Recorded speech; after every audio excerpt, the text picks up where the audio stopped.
Hello everyone, आज हम class 9 की केमिस्ट्री का लेक्चर कंटिन्यू करने जा रहे हैं। तो पिछले लेक्चर्स में हमने परमाणु के बारे में पढ़ लिया था। अब इस लेक्चर में हम अणु के बारे में पढ़ेंगे। उसके पहले हम यह जान लेते हैं कि परमाणु का किस अस्तित्व में रहते हैं। परमाणु जो रहता है, अधिकांश तत्वों के जो परमाणु होते हैं वो स्वतंत्र रूप से नहीं अस्तित्व में रह पाते हैं। यानी स्वतंत्र केवल एक परमाणु ही अस्तित्व में नहीं रहेगा। एक या एक से अधिक परमाणु साथ में ही मिलकर स्वतंत्र रूप से रह सकते हैं। तो जो ये होते हैं परमाणु, ये एक से अधिक संख्या में जुड़कर अणु बनाते हैं या फिर आयन बनाते हैं। तो जब यही अणु कई जो एक साथ मिलकर फिर किसी द्रव्य का निर्माण करते हैं, जिनको हम छू सकते हैं और जिनका अनुभूति कर सकते हैं। तो ये हमने देख लिया परमाणु क्या है। ठीक, अब 2 क्वेश्चन मैं बोल लूँगा, उसको आप लोग नोट कर लीजिएगा और खुद लिखिएगा, क्योंकि मैं पढ़ा चुका हूँ। एक परमाणु द्रव्यमान की इकाई क्या है? इकाई मतलब मात्रक। मैंने बताया था, 2 मात्रक बताए थे, कब ये यूज किया जाता था और अब क्या प्रयोग किया जाता है। और दूसरा, एक परमाणु को आँखों द्वारा देखना क्यों संभव नहीं होता है। ठीक, ये दोनों क्वेश्चन खुद से नोट करिए और फिर लिख लीजिएगा अपने कॉपी में। दोनों बताया गया है। अब इस लेक्चर में हम पढ़ेंगे अणु के बारे में। अणु, जिसको अंग्रेजी में मॉलिक्यूल कहते हैं। तो अब क्या देखते हैं कि सामान्यतः जो अणु होते हैं वो 2 या 2 से अधिक परमाणुओं के मिलने से बने होते हैं, जो आपस में रासायनिक बंधों के द्वारा या फिर आकर्षण बल दोनों के बीच लगता है। उसके द्वारा ही ये लोग 2 परमाणु जो जुड़े जाते हैं, तो उसके बाद फिर एक अणु का निर्माण होता है।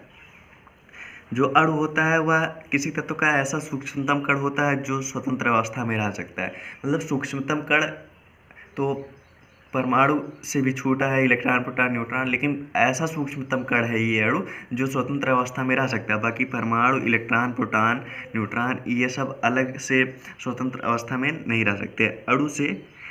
अणु ही सबसे सूक्ष्मतम कण है जो स्वतंत्र अवस्था में रह सकता है।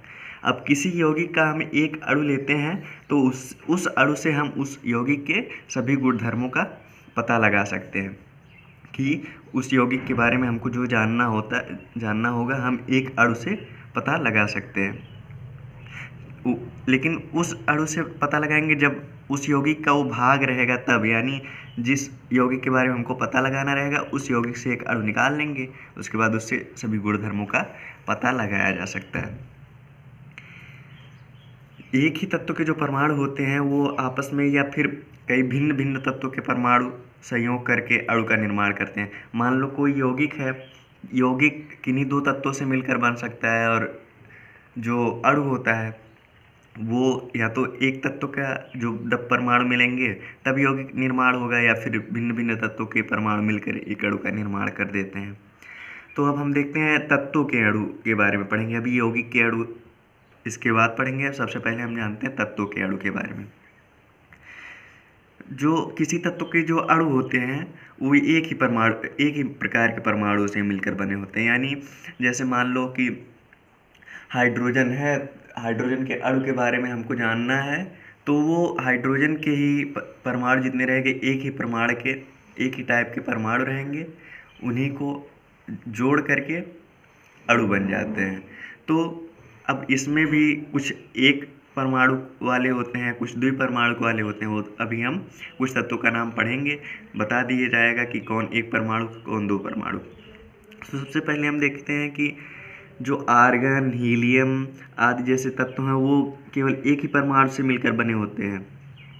लेकिन जो अधिकांश जो धातुएं हैं उनमें ऐसा नहीं होता, वो 2 या 2 से अधिक से मिलकर एक अणु का निर्माण करती हैं। जैसे ऑक्सीजन है, ऑक्सीजन केवल O से नहीं लिखा जाता, ऑक्सीजन को O से लिखा जाता है, मैंने बताया था। तो ऑक्सीजन का जो अणु होता है वो केवल O से नहीं होता है, O2 उसको लिखा जाता है। और उसको अब जैसे ऑक्सीजन का एक जब अणु देखेंगे तो उसको O2 से लिखा जाएगा। या फिर O3 जो होता है ओजोन होता है। ओजोन एक परत है जो सूर्य की हानिकारक किरणों को पृथ्वी तक आने से रोकती है। तो ऑक्सीजन का एक अणु हम देखेंगे तो उसको 2 परमाणु मिलके ऑक्सीजन केवल एक परमाणु की बात रहेगी तो केवल O से लिखेंगे। अगर दो परमाणु की बात यानी जब अणु की बात आ जाएगी तो उसको O2 से लिखेंगे, क्योंकि ये द्विपरमाणु का अणु है। अब किसी तत्व के भी हम जो परमाणुकता क्या होती है, जैसे कौन तत्व एक परमाणु है, कौन द्विपरमाणु, यानी किसी अणु की संरचना में जो जितने भी परमाणु प्रयुक्त होते हैं, जो परमाणु की संख्या प्रयोग होती है, वही उसकी परमाणुकता कहलाती है। यानी ऑक्सीजन की परमाणुकता इस प्रकार कितनी होगी, 2 होगी, यानी 2 परमाणु यूज हुए हैं तब एक अणु बना है, तो इस प्रकार ऑक्सीजन की परमाणुकता 2 है। और ओजोन की 3 हो जाएगी, क्योंकि 3 परमाणु यूज हुए हैं तब ओजोन बना है। और जो आर्गन और हीलियम है, ये एक परमाणु होंगे, क्योंकि इनको बनाने के लिए केवल ये द्विपरमाणु नहीं है, केवल एक ही परमाणु यूज हुआ है और वही अणु जैसा भी काम करता है, तो ये सब एक परमाणु अणु है। अब कुछ धातु के अणु जो होते हैं और कुछ अन्य तत्व जैसे होते हैं, जैसे कि कार्बन को हम ले रहे हैं, इन सब की संरचना सरल नहीं होती, यानी काफ़ी जटिल संरचना होती है।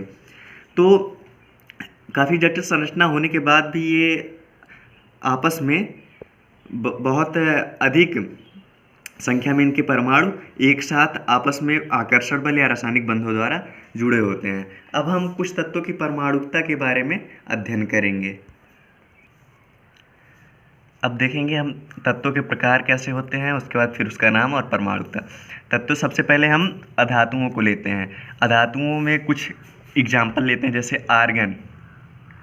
आर्गन को लिखा जाता है AR से, यानी जब केवल AR डायरेक्ट लिखा जा रहा है, इसके साथ कोई और AR मतलब केवल एक अणु है, तो इसको हम लिखेंगे एक परमाणुकता, यानी इसकी एक परमाणु हो गई,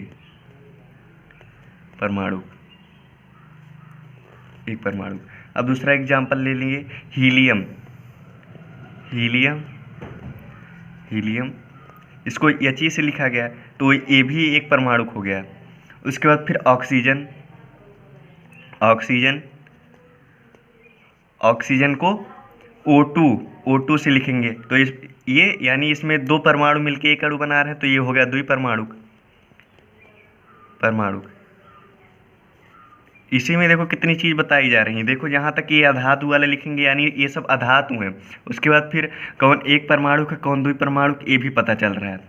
उसके बाद हाइड्रोजन है, हाइड्रोजन को भी H2 से लिखा जाता है, यानी ये भी द्विपरमाणु हो गया। नाइट्रोजन है,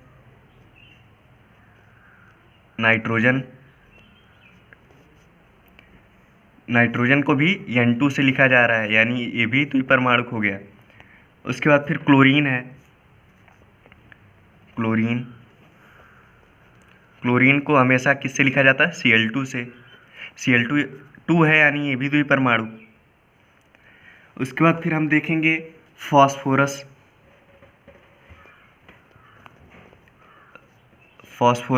इसको P4 लिखा जाता है।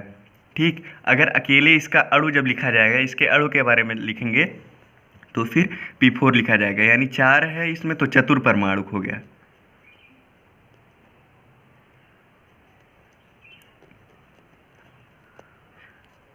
ये परमाणु होने का मतलब या कितने परमाणु मिलके एक अणु निर्माण कर रहे हैं, वही उसकी परमाणुकता है। इसी आधार पर ये एक परमाणु द्विपरमाणु के लिखा जा रहा है। अब एक का और देख लेते हैं, सल्फर का देख लेते हैं।